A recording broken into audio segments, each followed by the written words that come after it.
সম্মানিত ভিউয়ার্স, আসসালামু আলাইকুম। আমি ইঞ্জিনিয়ার হাসান। আমি আজকে এসেছিলাম একটি সাইট ভিজিটে, অর্থাৎ একটি জায়গা আমাকে ভিজিট করতে হয়েছে। সেখানে গিয়ে ছাদে একতলা ছাদের উপরে একটি রুম করা হবে ছোট। তো সেক্ষেত্রে আমাকে ইট উঠাতে হবে ছাদের উপরে। তো আমাদের এখানে সিঁড়ির কোনো ব্যবস্থা নেই আপাতত। সেজন্য এখানকার যারা মিস্ত্রি আছে তারা অনেক ট্যালেন্ট, তারা খুবই ভালো মিস্ত্রি এবং তারা বুদ্ধি দিল যে স্যার এইভাবে না, আমরা উঠে দিচ্ছি। তো তারা নিচ থেকে একজন ইটকে উপর দিয়ে ছুঁড়ে মারছে, আর একজন উপর থেকে এটাকে ক্যাচ করছে আর কি।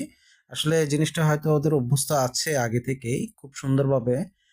তারা সবগুলো ইট এখানে প্রায় 1000 ইট আমি এভাবে উঠিয়েছি। এভাবে তারা উঠিয়ে আমাকে অনেকটুকু হেল্প করেছে।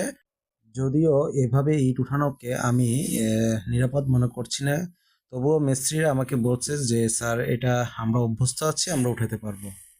তাই তাদেরকে আমি এই পারমিশনটা দিয়েছি। আহ, ধন্যবাদ সবাই আমার এই ভিডিওটা দেখার জন্য। আর আপনাদের কাছে আমার অনুরোধ রইল, আমার এই চ্যানেলটি নতুন, আমার এই চ্যানেলটি আমি আরও সামনে অগ্রসর করতে চাচ্ছি। আপনাদের সহযোগিতা একান্ত কামনা করছি এবং অন্য কেউ আমার চ্যানেলটি সাবস্ক্রাইব করার জন্য বিনীতভাবে আমি অনুরোধ জানাচ্ছি। প্লিজ আমার চ্যানেলটি সাবস্ক্রাইব করুন, অন্যকে উৎসাহিত করুন। ধন্যবাদ। প্রিয় ভিউয়ার্স, আমরা ইটগুলো উঠানোর পরে এখানে আমরা একটি ছোট রুমের মতো করছি। ইট গাঁথনের কাজ চলছে। দেখুন, প্রথমে আমরা একটা ইটকে প্রথমে সল করে নিতে হবে। আমাদের ওলন ঠিক আছে কিনা সেটা দেখতে হবে। এরপরে আমি এই পাশে একটা ওলন নিয়েছি, এরপর আমি ওই পাশেও একটা সল করব। করার পরে একটা ইট প্রথমে বিছানো হবে।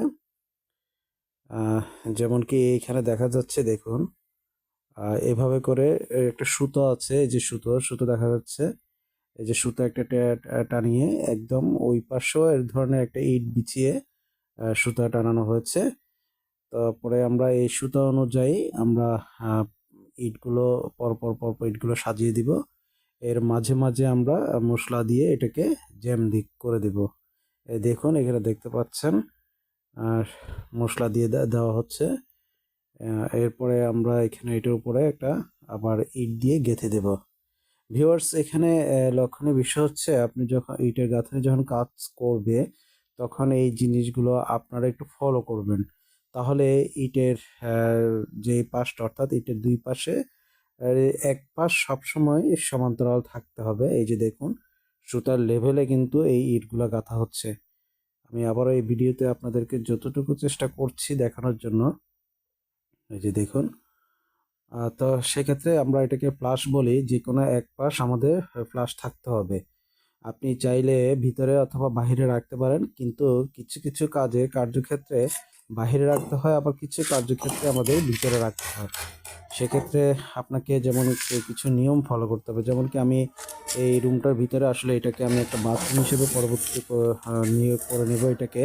তো সেক্ষেত্রে আমি বাহিরের দিক আমি প্লাস রেখেছি, ভিতরে আমি প্লাস রাখিনি, কিন্তু ভিতরে এটা কিছুটা অমসৃণ থাকবে। তো সেক্ষেত্রে আমি এখানে যেহেতু টাইলস লাগাবো তাই আমি ভিতরে ফ্লাশ রাখিনি।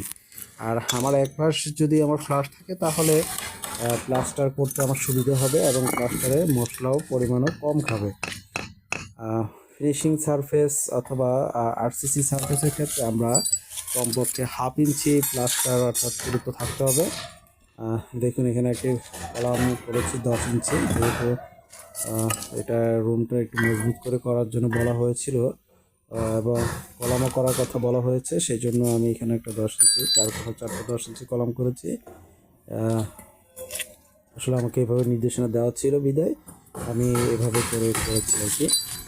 রাজমিস্ত্রি কাজ চলাকালীন সময়ে আপনারা বারবার তাদের সুতাগুলো ঠিক মতো রাখছে কিনা এটা খেয়াল রাখবেন।